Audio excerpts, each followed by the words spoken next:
제가 증인입니다. 무엇의 증인이냐고요? 바로 예수님의 증인입니다.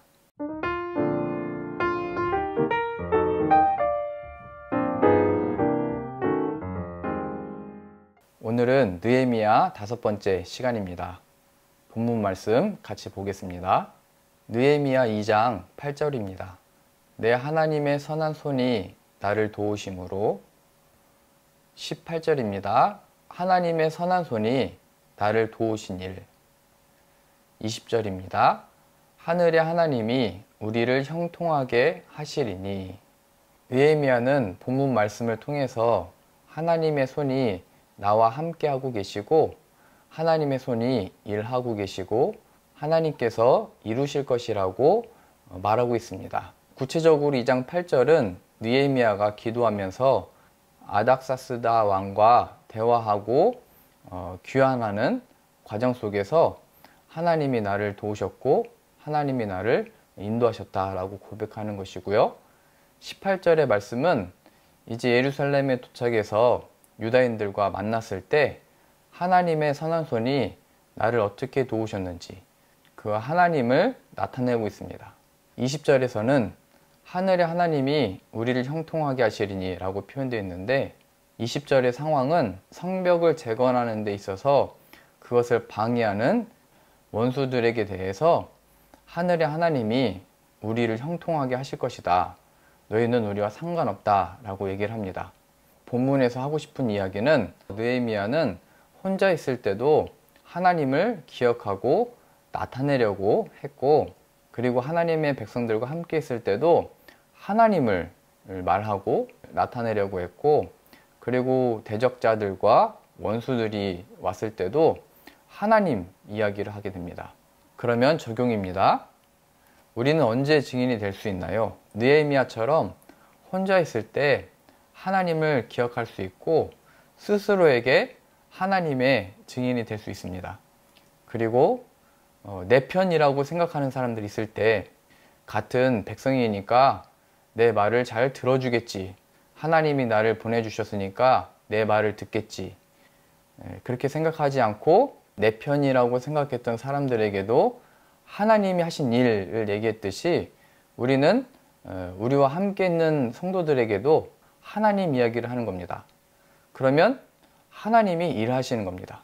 그리고 원수가 함께 있을 때 나를 어렵게 하는 사람들이 있을 때 그러한 상황이 있을 때도 하나님이 나와 함께 계시고 하나님이 이 상황 가운데 두신 이유가 있고 하나님의 뜻을 이루어 가신다는 것을 기억하는 겁니다.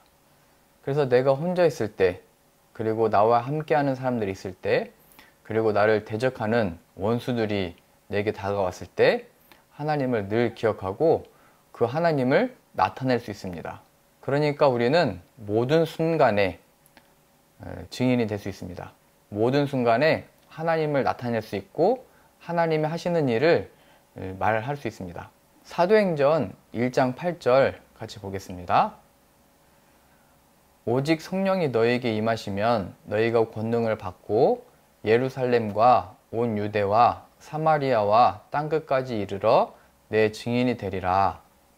우리에게 성령이 임하시면 우리가 어느 곳을 가든지 예수님의 증인이 될 것이라고 표현되어 있습니다. 예수님께서 성령님을 우리에게 보내주신 이유는 우리로 하여금 예수님의 증인이 되게 하기 위해서입니다. 증인이 된다는 것은 예수님이 이 땅에 오신 일, 그리고 예수님이 하신 사역, 또 예수님의 죽으심, 부활, 승천, 재림의 증인이 되는 겁니다. 그래서 성령님이 오셔서 우리 안에 이루시는 것은 우리로 하여금 예수님을 알게 해주시고 그 예수님이 예루살렘과 유대와 사마리아와 땅끝까지 예수님이 필요한 것이구나를 발견하게 되는 것입니다. 성령님의 역할이 바로 이것입니다. 우리로 하여금 예수님의 중요성을 알게 하고 그 예수님을 나타내는 자로 변화시키는 것입니다. 그래서 성령을 받았는가 받지 않았는가의 증거가 뭐냐면 우리가 예수님께 집중하고 있는가 예수님을 나타내는 것입니다. 성령을 받음으로 받는 권능이 바로 이것입니다. 예수님의 증인되는 것. 여러분들은 예수님의 증인이 되었습니까? 우리가 살고 있는 이 땅에서, 우리가 가는 곳에서 예수님의 증인이 되었습니까? 사도행전 2장 32절입니다. 이 예수를 하나님이 살리신지라 우리가 다 이 일의 증인이로다. 예수님의 제자들과 사람들이 한 곳에 다 모여 있을 때 성령을 받게 됩니다. 그리고 그들이 방언을 하게 됐을 때 다 그 일들을 보고 놀라게 됩니다. 그때 베드로가 크게 외치며 말한 내용입니다. 우리가 성령을 받은 것, 또 이 방언을 하게 된 것, 그것은 바로 하나님이 예수님을 우리에게 보내주셨고 우리 죄를 대신해서 십자가에 또 죽게 하셨으며 예수님을 살리셨다. 우리가 이 일의 증인이다. 우리로 하여금 이 예수님의 증인으로 삼기 위해서 지금 이 성령을 받고 방언을 하는 이 일들이 일어난 것이다.